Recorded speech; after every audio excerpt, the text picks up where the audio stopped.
আজকের বাজার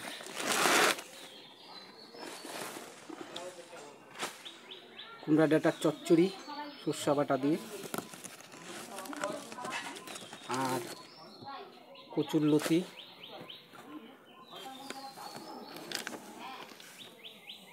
চাল কুমড়া,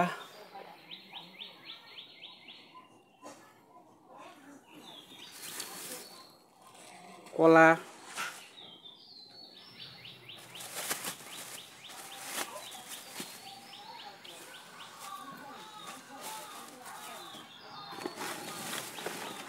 ডাঁটা, লঙ্কা, পটল, আলু, পেঁয়াজ। আজকে মাছ বা মাংস নেই, আজকে এই বাজার। এটুকুই হয়েছে আজকে বাজার। তো রান্না কি হবে দেখা যাক। রাখছি বন্ধুরা।